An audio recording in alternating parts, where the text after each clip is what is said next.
I mean, it's close to the handle, but it's not quite. I mean, it sort of is. I'm Jason Fitz filling in, hanging out with Mike Summers. Mike, how you doing today, buddy? I'm excited. We're going to go through a bunch of stuff today. We got a lot we're going to get to. But first and foremost, you're at beautiful Circa in Las Vegas. I'm in Nashville. I'm very jealous of where you are. Feels like we're going to have some fun today. Oh, it's going to be a blast. We've got a phenomenal sports weekend in front of us here. We've got the Masters going. It's moving day on Saturday at the Masters. Derek has done a wonderful job here at Circa. So the Masters is at full swing here at the Sportsbook. And then we've got some phenomenal NHL games heading into the playoffs right now. Just 3 or 4 games left. Some very key games on the slate today. We've got a bunch of NBA to talk about. We've got more NFL draft props that are on the board. It is a busy Saturday here from a sports betting perspective.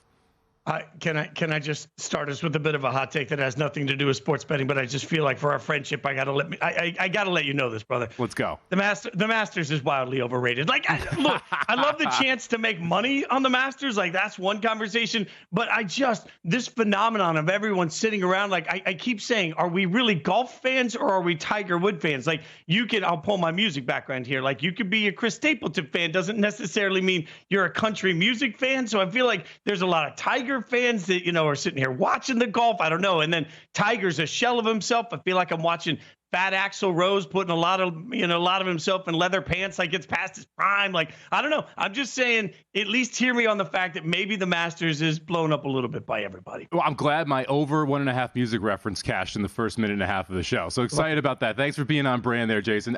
I kind of tend to agree with you. I think part of this is nostalgia. We have so many good memories at the Masters, and you mentioned Tiger Woods. I was in high school when he was really dominating golf, and I remember watching those tournaments. I remember his chips. I remember the putts that he made, the fist pumps at Augusta, and it made it feel more special. And you've had some of that resurgence. I mean, Phil played very well last year, ended up T2 in this tournament, so you've got some of those guys that they kind of pull it back. I'm surprised there is as much love this year as there has been, specifically because of everything that's going on with PGA and LIV and where we are in that current situation. But it is funny. For me, it's the U.S. Open. I always love the U.S. Open because you get more good, bad golf in that tournament. You've got guys who are trying to shoot +1 to win the tournament in certain situations. The Masters was never that feature for me until Tiger came on the scene. So I would tend to agree with you there, but it's still just a beautiful golf course that kind of kicks spring off in a lot of ways. So you got to at least enjoy the Masters. You just said good, bad golf, which is the other. Right. I think there's a piece of all of us that loves to watch the best of the best in the world struggle, right? Unless we're watching like an NBA game. If we're watching an NBA game and nobody can hit an open shot, then all of a sudden it's bad basketball and why are we watching this? If we're watching golfers like they did particularly yesterday, battling against the elements where the wind is playing a huge role in what we're watching, then we're turning around and we're like, I don't know, it's pretty endearing seeing them struggle. It's just different. Well, let's look at it this way. You and I could walk out on the golf course, and people would buy that we're professional golfers. If either of us walked on a basketball court, people would look at us like we're absolutely crazy. No chance that we are professional basketball players. But you've got more, we'll call it average Joe body types that are out there playing golf, and that makes it interesting when they go out there and they miss 4-footers and they shank it out of the fairway. Like, I could have done that. I could do this. And that's the beauty of the U.S. Open to me. But again, the Masters it's so beautiful. And I think part of it, too, is the fact it's the same course every year. You go back to Augusta. It's so hard to get tickets to this thing. My cousins and I have been in the lottery for 14 straight years. We have never even sniffed a ticket to the Masters. So it's one of those events where it's just almost a bucket list event if you are a massive sports fan. Brother Mike, I'll tell you one thing I can be sure of. I get one swing before everybody looks at me and says, nah, you're not a golfer. Like one swing, and then somebody throws me the keys to the golf cart because I'm not playing places nice enough to walk. And then they're telling me that I can't swing anymore. I get it. All right. You know how this show goes. You know what we like to do. We're going to get everybody caught up right away with some things we're excited about the way only this show can. All right, classic. High five. It's time for the Handles High Five. High five. All right. Number 1.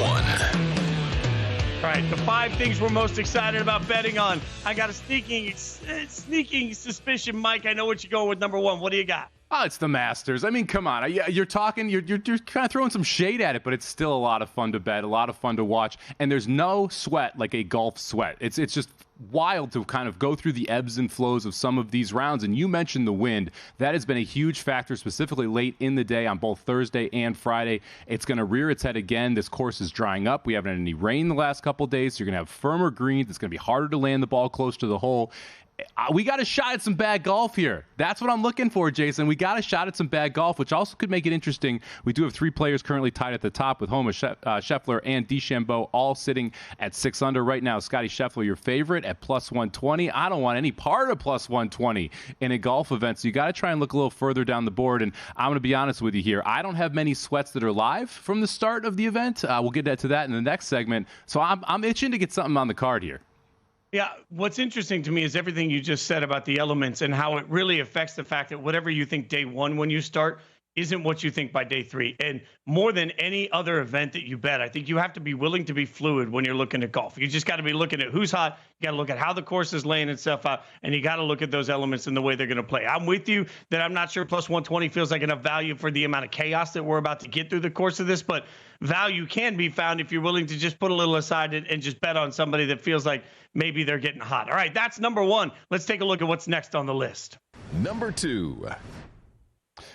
We're jumping right into Major League Baseball here with number 2. We're about 12 games into the season for most of these teams. We're starting to see some teams rise up to the top, some fall back. We've got some phenomenal games today as well, Jason. We've got the Brewers taking on the Orioles, 2 teams that have started out hot. One that we expected in the Orioles, the other that we didn't with the Brewers. We've obviously get some Jackson Holliday in our life as well, called up earlier this week, the number 1 prospect in baseball who has struggled in his start here in the majors. And then we've got Yanks Guardians, 2 teams that are phenomenal. It's playing phenomenal right now. The Yankees already have 10 wins. The Guardians at 9. Rained out last night, so we'll get a double headers. The first one starts here at 9:30 Pacific, 12:30 Eastern. Second one will be a little bit later in the day, but 2 phenomenal series there from the Major League Baseball card. And it's a full slate today. We've got 15, 16 games to bet on. Do you find yourself early in the season playing the first 5 innings more? Because we've got the first 5 inning money line graphics up there. But even from a pitching standpoint, in the beginning of the baseball season, we're all trying to feel out who's actually good, who's actually bad, what's sustainable, what isn't, right? If you talk to baseball experts all the time and ask them, hey, when do I really know what this team is? I get the answer a lot of, around the 4th of July. That's a lot of time that's up and down. But I feel like the first 5 gets a little bit more reliable because you can trust what your pitching looks like against what your hitting looks like in that moment. Feels to me like first 5 is the safer play in the beginning of the season. What do you say? The season is a long grind, so it takes some time to figure out what these teams actually are. I actually like the first 5 throughout the entire Major League Baseball season. When I'm betting baseball, I'm looking to reduce the most variables possible. And the biggest variable to me is who's on the mound. 90% of people who handicap baseball handicap the starting pitchers and then work from there. It's interesting to me that you see 95% of the people focusing on those starting pitchers, which are the first 5-6 innings, yet 95% of the bets are full game. Why wouldn't you just focus on where you're focusing on? So for me, I love the first 5 inning bets. I got a couple of those today, but that's where a lot of my action comes from. All right, let's take a look. Those are our top 2. What's next on the list? Number 3. Number 3, we're heading over to UFC 300, the third marquee card that we have seen here. 100 was a blast, 200 phenomenal, 300 a very, very good card from top to bottom as well. I have a guest on later to talk through all of the bets there. Jason, are you a big UFC guy? I'm a good UFC guy. Yeah, I think UFC for me is one of those things where, I love one-on-one sort of just let's just see where the chaos goes, right? So, yeah, absolutely, 100%. And you're right. The first couple have been big this year. I had somebody the other day try and convince me that this card doesn't feel good because it doesn't have as much star power, to which I say, yeah, but I think the fights feel really good. Like this feels like a really balanced card, And in my mind, I think what we've got here, and we've got the odds up for you, when you look at this across the board, I think that you could say most of these fights could go either way. So I'm excited about tonight particularly. Yeah, the quantity is strong. You don't have that one marquee name. Yeah. It's not Conor McGregor at top. It's not that real big draw from a singular fighter. But at the same time, the main card and the undercard, both very deep, a lot of very good fights we're going to see tonight. All right, what's next on your list? Number 4. Oh, we got to go to hockey and horses, man. This is one of the segments, my favorite every single week. We pick 3 hockey games every day. We look at the horse races that are key. And today's the final Kentucky Derby prep from Keeneland. We've got the Lexington States. It's been raining all week in Kentucky. We got a fast track today. The turf is looking good. We're on the turf, so I'm excited to talk a little bit about Keeneland. And then hockey, we've got a phenomenal playoff race that we have in the Eastern Conference right now. We've got 4 teams at 85 or 86 points fighting for the final playoff spot there. All of them in action today. Yeah, the way you do the horse, like Over the course of the next couple of days, you're going to educate me on horses, because I'm going to be the first to admit I'm scared to death on the horse thing. Like, it's not an area of expertise, and it is for you. So you got two options. You can either teach me, or I'm just going to start blowing you up every time I'm near a track. It's one of the two that's going to happen. All right. Go ahead. I like them both. I like both those options. Happy to teach you, happy to blow me up. Matt has started to bet horses now. He had never bet horses before we started this segment. Now he's betting them every single week. I wouldn't be shocked if he's firing off from the Masters. Oh, God, I love that. All right, we've got room for one more on the list. Number 5.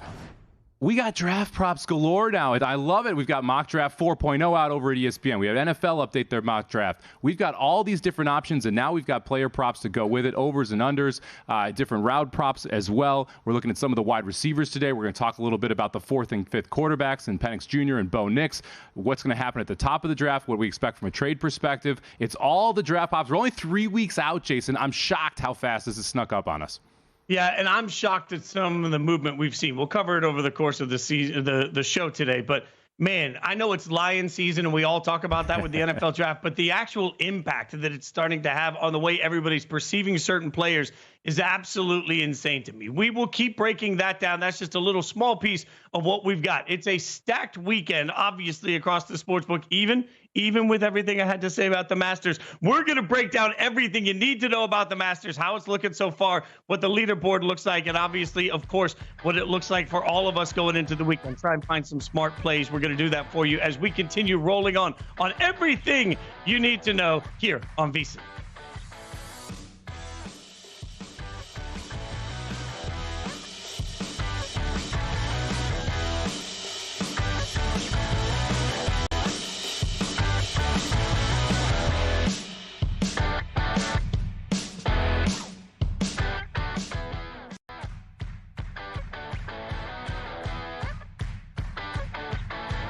This is The Handle with Matt Brown and Mike Summage on VSiN, the Sports Betting Network.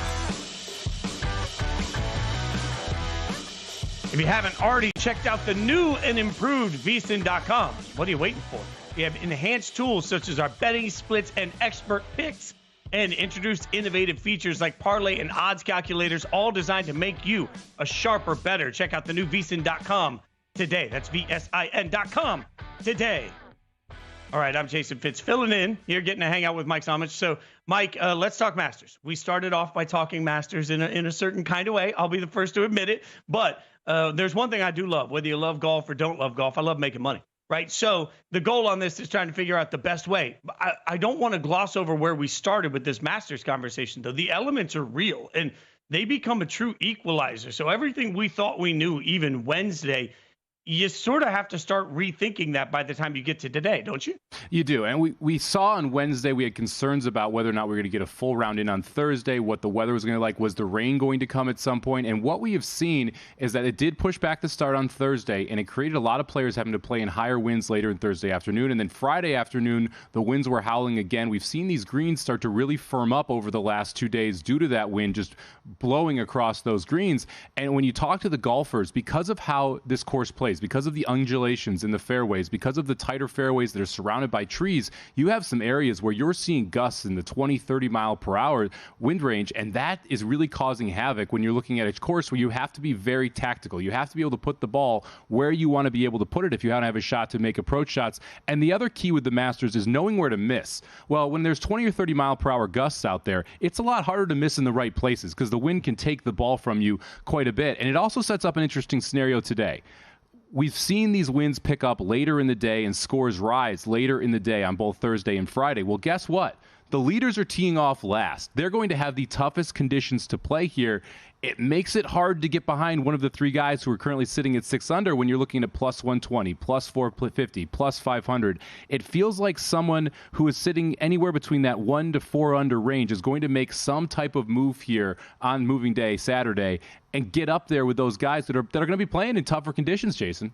Yeah, when you start talking about that difference in odds, you mentioned the plus 120, plus 450, plus 500 for the guys that are tied right now at the top of the leaderboard. It tells you that not all scores are created equal, right? And I think we have to remember that a little bit here. Part of this is who Scottie Scheffler has been and the benefit of the doubt he gets for how well he's played over the course of the last year. But also part of this just speaks to how they think everyone's going to handle the conditions and where they think it's going to lie.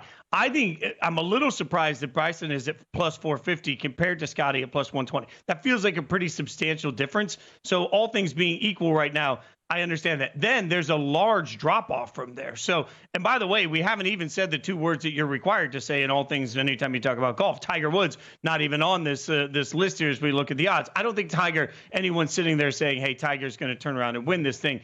We've seen that recently, but still, I think it points to the fact that right now, when you look at the odds difference at the top of this thing, not all odds are created equal. It feels like Scheffler's getting a lot of benefit of the doubt. He is, and he should. The way that he has played on the PGA Tour over the last year and a half has been absolutely phenomenal. People are giving him comparisons to Tiger Woods and what Woods was able to do during his run at the top of the game, and he is just so consistent. He doesn't miss badly. He doesn't have these holes where he blows up, and when you look at Homa and you look at DeChambeau, you've got a little bit more concern there. For me, you mentioned the DeChambeau's number sitting at plus 450. I'm surprised he's favored over Homa at this point. DeChambeau, not a guy who's generally very popular in the market, went over to LIV, has been a very polarizing person for golf over the last 3 years. If I was making these odds, I would have Homa as a shorter price than DeChambeau. We'll see how that plays out, especially with the fact that DeChambeau can be a little erratic. He missed the cut a couple of times in this event. His highest finish coming into this year was when he was an amateur, so we haven't seen him play this course all that well since then. So I'm a little surprised that you're seeing those flip at the top. If I was going to take any of the three of them, for me, it would be Homa at 5-1. Not only is it the best price, but I think he has a better shot at knocking off Scottie if you're looking for someone to win that's at the top. A graphics team has done a great job of getting the odds here for Tiger, 150-1 for anybody that wants to put a pizza bet out there on a miracle. But I love what you said about erratic, because one phrase that NBA guys use all the time is you got to learn how to win your losses, right? Like sometimes you got to win games where everything's gone wrong. We saw Connecticut do that actually remarkably in the NCAA tournament multiple times where things didn't go right and they still won by substantial margins, right? Like there is a small element for Bryson that you look at and say, man, is he the type of golfer to win his losses? Like sometimes you just got to hang up a hole and say, hey, I'm just trying to get out of this dang thing and I'm going to wait to see the next one. Being too aggressive can definitely cost you in this. When you look at where we are right now with some of the names that are sitting here at 150, 180, 200-1, any big surprises? Like I don't look at anything in the leaderboard right now and say, oh my God, I can't believe that this person isn't doing better. It feels like it's kind of where you would expect. It is. I'm a little disappointed in Will Zalatoris. He's been one of my boys that I've rolled with in the majors. I have him top 5 plus 750. I'd probably get a little bit better number on that here entering Saturday's round since we're sitting at 300-1 to be able to win the tournament. Tiger Woods, honestly, I'm impressed with. I didn't think he was going to make the cut, and we'll see if he is able to continue this run and make it through all 4 days healthy. He's struggled to play 4 rounds in a row. I know the most bet prop here in Las Vegas was Phil Mickelson minus 130. That got steamed up to minus 150 in some spots over Tiger Woods head-to-head. So we'll see how that one plays out. As far as the leaders at the top, I don't see anything that is all that shocking. You obviously, you didn't necessarily expect DeChambeau would be there. You didn't expect Homa would be there, but they're marquee names. They're guys that can golf and can golf well. So to me, that the top of the leaderboard, not all that shocking. I'm surprised Tiger Woods made the cut. So that to me is one of the biggest surprises that I've seen. When I look through the odds board, to me, there's two people that jump out. If you want a long shot that could make a run, I played Brooks Koepka before the tournament. He's done well here before, finished T2 last year. The only 2 years that he wasn't top 10 in the Masters that he has played it were the 2 years where he was struggling with injury. We know he can play the course well, and he's one of those guys that's going to go out a little bit earlier, has a chance to go out there and shoot 4 or 5 under before the elements really take a hold of the course. And if you see, Scottie and Bryson and Max go out there and they shoot even par 1 over, then all of a sudden someone who shoots 5 under, who is +1, is right in contention going into Sunday, and you get a pretty good number right now at 110-1. Of the guys at the top, though, Colin Morikawa, to me, is the one that makes the most sense to play. He's sitting at 3 under right now, 3 strokes back. You're getting 12-1 on him. So he has some ground he needs to make up, but he has multiple top 5 finishes here at the Masters. He's playing good golf coming into this. He's made every cut here at the Masters. We know he likes the course. He played well yesterday in those elements, shooting a 2 under 70. That was the best round of anyone sitting in the top 5 right now. So if I'm looking for anyone at the top, it would be Morikawa right now at 12-1. The bomb for me would be Koepka sitting at 110-1. It just hits me as we're talking about this, and this is one of the peculiarities of betting on golf. Like, as we've talked about, the elements are already a part of it. But then the timing of when you'll face those elements are part of it. Like, everybody's playing the same course, but they're not, right? Like, and that's just such a strange variable to add into it. Like, I'll buy and understand that, different basketball home courts, elevation makes a difference to the inflation of a basketball. Those can all impact shooting, scoring. I understand those things, right? Like, I'm fine with that. I understand the concept that every baseball stadium is different. When you think about a group of guys and girls walking the same course in the course of a tournament, but having wildly different experiences on that course, just depending on what Mother Nature's doing in the moment, that's part of what makes this maddening to bet on. Like, it's part of what makes it fun to bet on, and it's part of where, like, it's part of the reason everybody's going to sit around the bar and have a great time watching the final round on Sunday. But man, it's part of what just, you scratch your head, because you can't just look at it and say, you know what?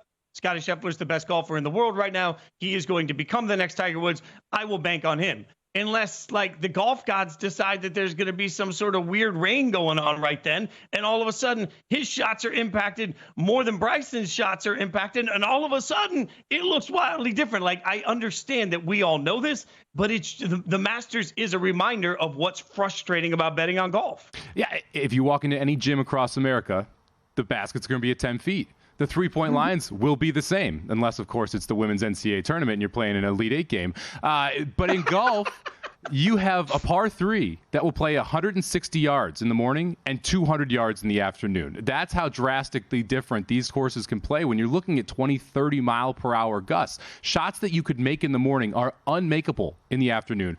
Par 5s that are reachable in 2 are no longer reachable in 2. It changes how you're forced to play the course when you're facing those type of gusts. And on top of that, when you add the sun and you add the wind, the greens are going to get more firm. They're going to get faster. This is one of the toughest courses to putt on already. This will just make that exponentially more difficult. There's just so many different changes we see from the course. It's one of the things I do love about it, though. It's almost like a living, breathing organism, this golf course, because of these elements that we are getting this weekend. Man, you are talking me into this thing. That is what you do. You're talking me into the greatness of the Masters now, because I'm just sitting there saying, man, that is wild. As much as we all understand it, when you really look at the impact it's going to have on this leaderboard and the impact it has on millions of dollars that guys have at stake, and the impact it has on the way that we gamble against it, and then the impact that it has in the way that we cover it, and the impact it has on somebody's legacy, whether or not they win the Masters, and they could have the day of their life, and Mother Nature can be like, nah, not you, fat Jesus. Like, all of a sudden, that just happens right there. That is absolutely wild to me when you start thinking about it in those terms, and part of the reason that we will continue to keep every ounce of the Masters covered for you here throughout the course of the entire show. All right, from the Masters to Major League Baseball, a massive slate will get you some of our bests and favorites out there as we continue to roll through the weekend in sports on VSiN.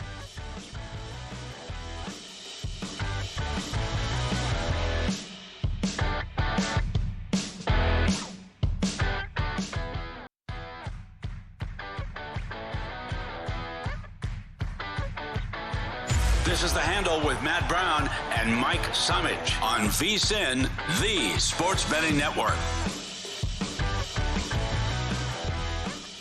For a limited time, we're offering 2 weeks of our exclusive betting splits for free. Just sign up at VSiN.com/splits. Easy to say. The VSiN betting splits page is updated with DraftKings odds every 5 minutes, so you can see changes in all the action. Find out where the public is betting based on the number of tickets and where the money doesn't match the public opinion. You can check out not just today's action, but future events as well. Take advantage of this limited time offer. Visit VSiN.com/splits now to claim your free 2-week access to VSiN's betting splits. Don't strike out on potential winnings. Visit VSiN.com/splits and start making smarter baseball bets today. Speaking of smart baseball bets, we're going to get into some of those. He's Mike Summich. I'm Jason Fitz. And look, Mike, we were just talking about this. I love being transparent with everybody during the break. We were talking about the fact that, like, early season baseball is just wild. Like, when you start talking about the inconsistencies, the results, just trying to figure out, I mentioned earlier, what teams are actually any good, what's real versus what's just a weak hot streak. Like the beginning of baseball season, you have to be pretty strategic in how you approach it, no? It is pretty tough to navigate. You have pitchers who aren't going their full complement of pitches. You're not seeing pitchers throw 110, 105 pitches in any of these games. It's a lot of 80-pitch outings, and it's you to your first 5 point early. That forces you to look at, okay, do I want to just be playing first 5 versus playing the full game? You got teams that are trying to figure out their lineup. We're getting more information about how they are defensively.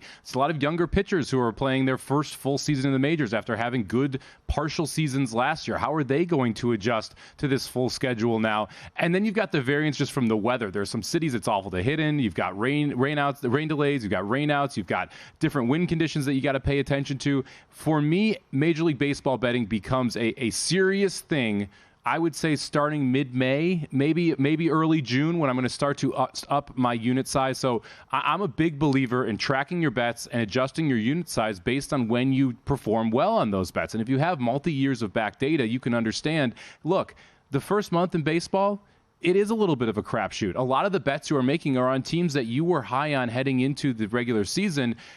You might already have winnow total overs. You might already have divisional bets on them. The idea of doubling down on those preseason opinions when you have 162 games to play, to me, can be a little bit nerve-wracking, because all of a sudden, I have a Royals division ticket. I have a Royals over ticket.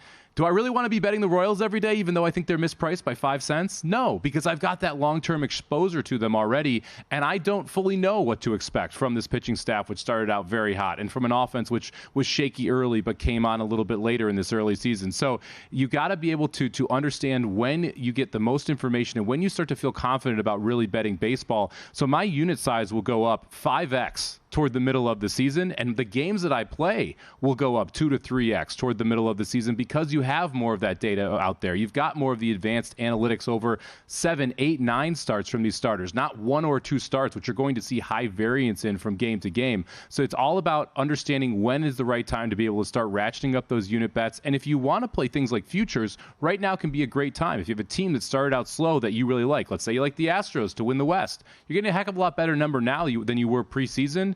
And there's still a lot of baseball to be played. It's something that a team can turn around pretty quickly. That's the sort of angle of approaching all of it like you would a portfolio, right? Like you're looking at some of this is short term, some of it's long term, how you're playing all of it. And, a friend of mine this morning said, and I always remember this when it comes to gambling, there are some people that want to be consistent and there's some people that want to be right. I care more about being right. So that means that you got to be willing to change your mind. The chances that you can just hit, as I did, the last couple of years, the concept of just taking the Marlins under run total and just hammering that all year, that is not usually going to happen. All right. So you mentioned the Royals Mets today. I know you've got a bet there you like between that in that matchup that stands out to you.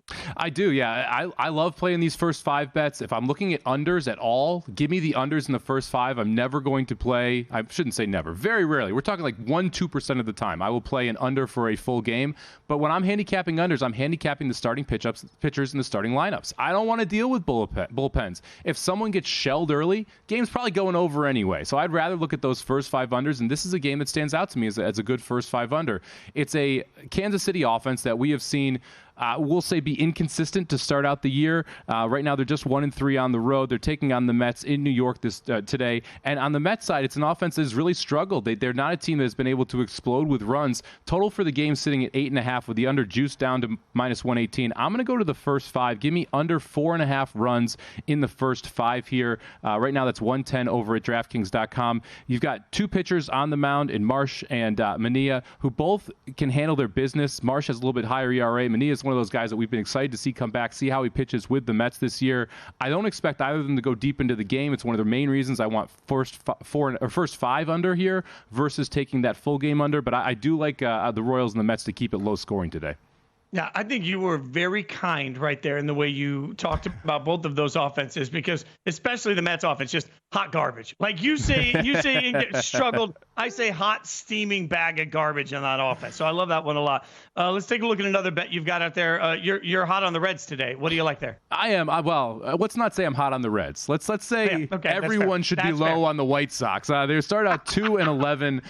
The train wreck from last year, they just kept crashing into this year. This is a very very bad White Sox team. And I've got a soft spot in my heart for Nick Lodolo, who's starting for the Reds today. He was injured much of last year. I don't expect him to go all that deep into this game, but I do expect the Reds offense to be able to keep bashing. They're 3-1 away. The White Sox just 1-5 at home.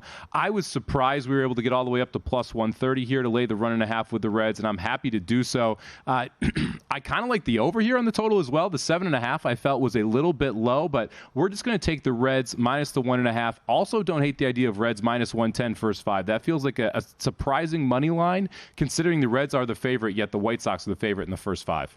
Yeah, by the way, Lodolo looked really good in his rehab assignments, and not for nothing, it feels like this is a great time to put him in. Like, if you're going to ease him back in and see how he's feeling, again, I'm being hard. Look, Chicago, feel free to just start looking forward to the draft. You're about to get your quarterback, and the sports city will be fine. That's the only piece I can give White Sox fans right now. You're right. That matchup may have as much to do with the White Sox as it does with the Reds. All right, what about the Nationals today? Yeah, this is the game that everyone's going to have on their TVs. We've got the Masters going on, got some great NHL, great NBA. Who isn't going to have Nationals A's on their TV? I'll tell you, there'll be less people watching this than there will be in that stadium for the A's, and everyone who's watching is going to bet on it. And I'm going to be one of those people here. Look, Gore, who's starting for the Nationals, was one of the key players to come over when they were moving away a lot of their assets. Mackenzie Gore was a phenomenal prospect. It hasn't quite panned out for him, but he's put it together a little bit late last year. I'm excited to see what he can do this year, and I'm not scared of the A's, not even a little bit here in this spot. Nationals offense isn't phenomenal, but you've got Boyle on the mound for Oakland. He's got over an 80 ERA already this season, and I wanted to find a way I could get some plus money here on the Nationals. So we're looking at the first 5. We'll lay the half run. We'll trust Mackenzie Gore to be able to keep this Athletics team under their team total in the first 5. Nationals minus a half run, plus 110 first 5 here. Yeah, that run total overall felt a little bit low to me. I was a little bit surprised about that. Wonder how much longer till we take the word Oakland off the A's logo, by the way. It was just going to be the California Athletics. I know it's too soon. I feel for you guys. All right, let's get another one in here. You've got a little pitching action that you're hot on today? I am, and this is one of the reasons I love baseball betting. You can really dig deep if you are looking for props. And to me, I was surprised to see this. Right now, today, you can get Chris Sale first strikeout in the Braves-Marlins game at plus 250. Now, Sale, a strikeout pitcher, but the reason you're getting plus 250 here is because the Braves bat first. So you need no strikeouts in the top of the first for Sale to get that opportunity to get you the first K. Now, the key to this here is Max Meyer is going to be pitching for the Marlins. Max Meyer has thrown 11 innings so far this year. He's got 7 strikeouts. Right away, that tells me this should be plus 220 if you assume that Sale's going to get a strikeout in the bottom of the inning. But if you dig a little bit deeper and you specifically look at this Braves team, they are 27th Major League Baseball striking out. So one of the 5 least teams to strike out so far through their 12 games right now. They only have 100 strikeouts. I think that we see Meyer struggle to strike someone out in the top half of the inning, which gives Chris Sale the open way to get that 1K and get us the plus 250. So love the plus 250 price here with a pitcher who does not get a strikeout per inning, taking out a team that doesn't strike out a lot. And then on the other side, you've got a team that loves to strike out and a pitcher that likes to strike people out. I was surprised you get Sale at plus 250 for first strikeout in the Braves-Marlins game. Sometimes you go shopping and you're like, I don't need anything. And then it's just such a good deal. You're like, I kind of need that. Like, that's what, when you start talking about the plus 250, you're like, I'm going to go for that. I totally get that. Real quick, Yankees, Guardians, doubleheader. Do you change anything in your approach on a doubleheader day? Oh, man, I will look to bet the second game. I'm not a big first game bettor, and I want to see what happens in the first game specifically with the bullpens, because you see some of these bullpen utilizations in these first games, and a lot of times I'll play double headers when they are makeup double headers later in the season. So these two teams rained out yesterday, and then today is the second game. Today is the 2 games. When you have situations where you see a team play, let's say on a Monday, and then they have Tuesday off, they got to go play a double header on Tuesday somewhere to make up earlier. I'm going to play against that type of team that's coming in, because you have the opportunity to have their bullpen used in that Monday game, and then they've got 2 games on Tuesday. I will keep an eye on this. If one of the teams has to utilize their bullpen heavily in the first game, I'll look to bet against that team in the second game. All right, from making you smart on the diamond, we're now going to make you smart in the octagon. We're going to get to UFC 300. We'll do it next on VSiN. Stick with us.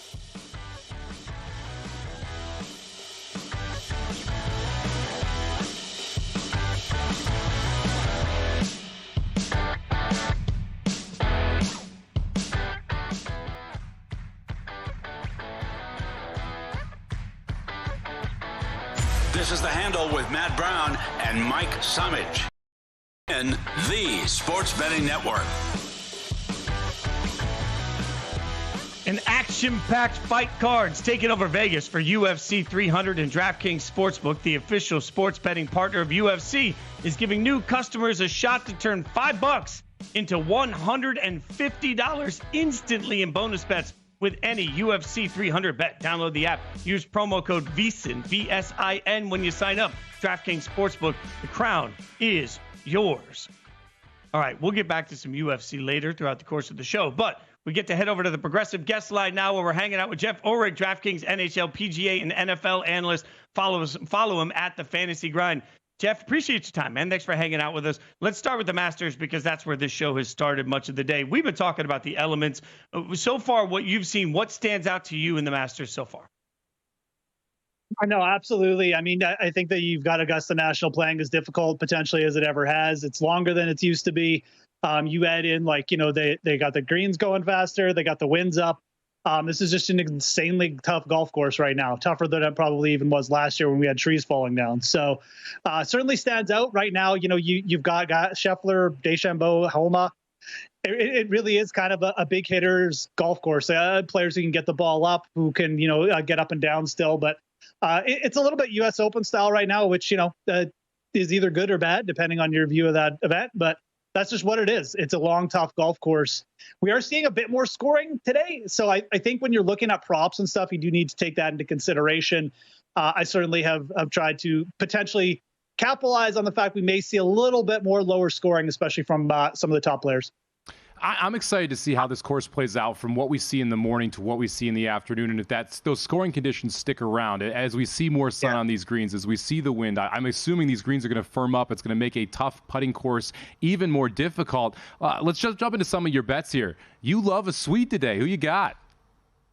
Yeah, I like Ludwig Oberg. Oberg is just, I call him the Terminator at this point because he learns so quick. I mean, he's just, he's someone who's adapting to basically every course he sees in an extremely fast rate. He's won twice as a professional over the last year, actually the last 8 months. And both courses were, you know, they're tricky little golf courses where we typically see veterans pull out W's. And it just looks to me like he's adapting to Augusta National very quick too. I mean, he had basically the round of the day yesterday, shooting sub 70 in those conditions. It's pretty insane.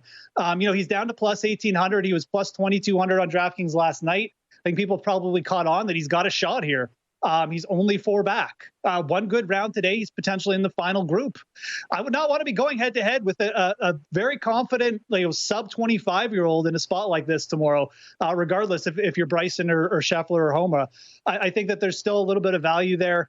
People just underrating him just a tad in this spot because of his lack of experience. But this course is playing so tough. He's so good in all areas. I really do think he has a shot. And I do like his prop under 71 and a half shots today as well. It was at plus 115 earlier. Kind of what I'm speaking to. I think the course will just have a little bit more scoring chances for guys like Oberg. If I was sitting down trying to figure out the perfect name for a golfer, Tommy Fleetwood might be top 3 list. I mean, it's just Tommy Fleetwood sounds like a golfer. I know you've got some stuff out there on Fleetwood that you like. What do you see there? Yeah, I think it's a good spot to take Tommy Fleetwood. You know, again, do I think Tommy Fleetwood's going to win the event? No, but I think that looking to him in top 5, top 10, the markets in this spot makes a ton of sense. Look, regardless of your views on Tommy Fleetwood, he should have won a PGA event by now. He doesn't win. He's always comes up short in a major. The dude has finished runner-up in the U.S. Open multiple times. He's finished, you know, he comes through with big rounds on Sunday. He's plus 125 for a top 10, and he's already in a top 10 position. I don't know. I mean, I feel like there's probably a little bit of value there for a guy who handles windy conditions very well. He's already got a win on the season, and he's playing some pretty confident golf. He shot 66 or better. He shot 66 twice at Augusta National over the last 4 years, too. Again, after they've lengthened the course. So, like, I think Fleetwood is a guy just a little bit underrated in those markets right now. Again, I'm not expecting him necessarily to catch the winners. I don't know if he has enough firepower for that, but certainly we can take advantage in some of the other markets here. We currently have 22 golfers sitting at 1 under to +1, which is the currently 8th in the tournament. So a lot of interesting spots there in the top 10. If you want to take some shots, you can get some nice plus money on it. One thing I love about the major tournaments is that they offer these regional bets as well. I have a My biggest bet in the Masters here is Connors to be the top finishing Canadian. So currently have a 2-stroke lead there, sweating out one other Canadian right now. You like Matsuyama to be the top Asian here this weekend. Talk about that a little bit. Yeah, I mean, I think when you're looking at the top Asian market, and I mean, Matsuyama's had a pretty good day thus far. He's made up a little bit of ground. But, he's going up against Byung-Hun An, who I really like. Benny An.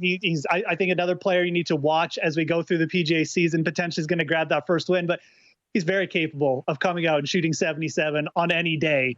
So I think that what you've seen from Matsuyama, a former champion, he's started to get it together. There's a pride factor.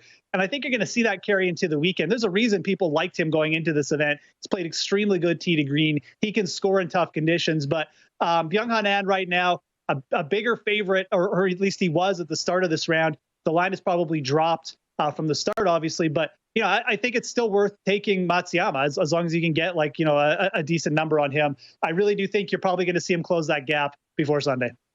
All right. Before, obviously, we spent a lot of time on the Masters. I want to get your thoughts on some of the NHL action today. Also, big slate of games. We've addressed that a little bit. I know you like the Penguins. What do you like there today? I mean, look, I just think that the Penguins at home here just being a little bit underrated. I mean, there has been some closing line. This line's shortened a little bit. It was plus 110 this morning when I looked at it. They're still underdogs or plus 102, but I think that the Penguins just still getting a little bit underrated. It's been one of the best teams in the NHL over the last couple of weeks. They're now home underdogs. I know it's the Bruins, and the Bruins are a great team, but I mean, this is a Pittsburgh Penguins team who has basically taken on all comers, pressure situations, playoff games, essentially. They are basically in playoff mode right now, and I'm not suggesting that the Bruins aren't taking this game seriously, but I will take the Penguins at home here. I really do think that, they know that they can close this out. They're now got themselves into a playoff position. I just think that, there's no sense in letting off the gas here with this. I think that they're just being a little bit underrated there. I'd happily take them as home underdogs at anything above plus 100. As Penguins team was one of my bet against teams about 2 weeks ago, and we've seen them absolutely turn it around, 7-0-3 over their last 10, been able to move up into a playoff position. The race in the East is phenomenal. You've got Detroit, Pittsburgh, Washington, and Philadelphia, all within 1 point of of each other for that final playoff spot. All in action today. Should be phenomenal there. Let's talk about someone who I've just been blown away with this season. Austin Matthews just continues to score in bunches. He's got a shot for 70 goals this season. It has been, since the mid-90s that we've seen 70 goals in an NHL season. We could see 70 goals and 100 assists in the same season. Scoring up in the NHL, it's phenomenal. It's a much better product when you have this type of play on the ice. You like Matthews to light the lamp again tonight. You want to talk about that? Yeah, I mean, this is just basically the Christian McCaffrey anytime touchdown bet. Austin Matthews to score a goal. I mean, I don't think they can make it short enough at this point. I mean, what does he have? 8 games in a row with a goal. He's 2 goals away from 70. I think you may see 70 tonight. I mean, I really do. And again, I haven't even talked about the opponent yet. We're just talking about a player who's in phenomenal form right now. Playing the best hockey of his life, and he's going up against the Red Wings, who allow a ton of scoring opportunities. They've been regressing in that area as well, just in terms of allowing more goals. They're basically on the verge of falling out of the playoffs. A loss tonight. I think that Toronto potentially just wipes the floor with the Red Wings. Probably a higher scoring game as well. I mean, Detroit obviously has some offense. Toronto is able to give up their own chances too. So I kind of like the over here, but certainly Austin Matthews at minus 150. It sounds really short for an anytime goal scorer, but I mean, it's got 68 goals on the season. He's 2 away from 70. It's going to hit 70. And like I said, really wouldn't be shocked if he did tonight. Really incredible what he's doing this year. I don't want to undersell that at all. I know real quick too, Canucks Oilers, you were looking at that matchup. What do you see? Yeah, I mean, again, this one is one I'm going to be waiting on with the Connor McDavid news. But I mean, I've just been fading Vancouver kind of pretty hard here in the last month or two. And it's worked out. I mean, they've had some big losses, just not really a team I'm super confident in. Oilers are minus 142 on the money line, but you're getting plus money there to beat them in regulation. I think the Oilers are the vastly superior team here. They've gotten better goaltending. I would like McDavid to be in the lineup. And I do think there's a very good chance he's going to play, but I would wait on that and then just take the whatever regulation line you're getting. I don't think the line will move too much, but I just like fading the Canucks. And I certainly like the Oilers to take this game tonight. Good pick. You can follow Jeff. Go ahead. Good pick there, Jeff. I played the Oilers minus the goal and a half plus 170. Vancouver Golden Knights first round playoff series would be awfully interesting as you have a veteran Knights team taking on a younger Canucks team moving into the playoffs, especially the way the Vancouver's played the last couple weeks. I'm hoping it's the Predators, actually, and then we get a nice number on the Predators. But either way, I will probably be fading Vancouver in that first round. Follow Jeff at the Fantasy Grind. Jeff, appreciate you joining us today, my friend. Thanks, and have a great day. Absolutely. Thanks a lot, guys. Appreciate it. By the way, it's win-win for me on either of those as somebody that's lived in Nashville for 20-plus years, but was also with the Golden Knights Stanley Cup parade. I'll take either of those matchups. Let's go. All right. We've got tons to continue to get to. We'll update you on the latest, greatest from the Masters. We'll get you updated on the rest of the NHL slate. Plus, good news, bad news with some of the biggest headlines across the world of sports. We'll break it down next on VSiN. Stick with us.